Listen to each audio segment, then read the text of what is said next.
ए और बी दो vector given है और सी वेक्टर के बारे में अलग से कुछ इन्फॉर्मेशन दी है कि उसका अब magnitude of C minus A vector 2√2 given है। चलिए ये तो इन्फॉर्मेशन हो गई। एक अलग डिफरेंट इन्फॉर्मेशन और है कि ए क्रॉस बी और सी वेक्टर के बीच में एंगल 60 है। तो इसका यूज़ तो यहाँ पे किया जा सकता है क्योंकि यहाँ भी ए क्रॉस बी नज़र आया और यहाँ भी वेक्टर सी नज़र आया, तो इनके बीच में एंगल पता है तो काम चल जाएगा ना, क्रॉस प्रोडक्ट लगा लेंगे। तो हम लगाते हैं कि ए क्रॉस बी पहला वेक्टर का मैग्नीट्यूड, दूसरे वेक्टर का magnitude, angle between them that is given to us. इसी को देख के यहाँ से स्टार्ट कर दिया क्वेश्चन। ये 60 डिग्री हो गया। तो यहाँ से ए क्रॉस बी की बात करें तो ए क्रॉस बी तो निकल जाएगा, उसका मैग्नीट्यूड भी आ जाएगा। तो सबसे पहले यहाँ पे ए क्रॉस बी फाइंड कर लेते हैं हम। तो आई जे के और ये 6 1 और -1 और यहाँ पे आई जे और के का कोफिशिएंट 0 है। तो चलिए इसको कैलकुलेट करते हैं। तो ये 0 और +1 आ जाएगा, माइनस जे, ये भी 0 +1 आ जाएगा, प्लस के और ये मिलेगा आपको 6 -1 यानी कि 5। तो ए क्रॉस बी वेक्टर आ गया आई माइनस जे प्लस 5 के। चलिए ये वैल्यू हम यूज़ कर सकते हैं यहाँ पर।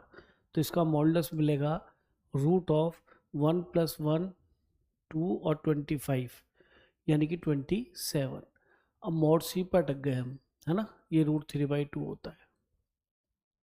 तो अब मॉड सी के बारे में तो बहुत कुछ नज़र आ रहा है यहाँ पे और हमें इसका भी यूज़ करना है। और जब हमें मॉड गिवन होता है यानी कि उसका मैग्नीट्यूड गिवन होता है तो इस मॉडुलस का ट्रीटमेंट स्क्वायरिंग ही होता है। तो हमने यहाँ c - a होल स्क्वायर करा तो ये हो गया 8 और ये magnitude of C square magnitude of A square और -2 ऑफ सी डॉट ए। तो आप देख रहे हैं कि सी डॉट ए हमें पहले से गिवन था। अच्छा, सब में मॉड सी आ जाएगा, ये भी बढ़िया है। तो मॉड सी हमारे लिए वैसे भी टारगेटिंग है और मॉड ए हमें क्या मिलने वाला है, √36 + 1 + 1 √38 यानी कि 38 हो गया। और ये वैल्यू हमें दे रखी है डायरेक्टली 6 मैग्नीट्यूड ऑफ सी।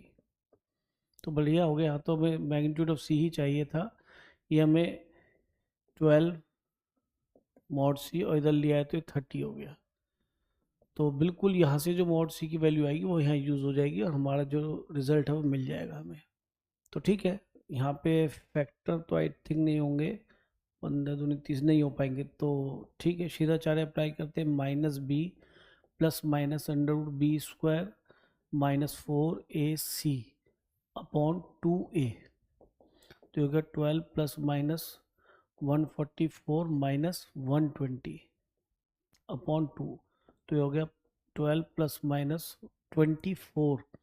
तो √24 को हम लिख पाएंगे 12 4 6 24। तो यहाँ 2 आ जाएगा, √6 आ जाएगा /2। तो ये हमारा बन गया, सेपरेट कर लो, 6 ± √6, 2 2 कैंसिल हो गया।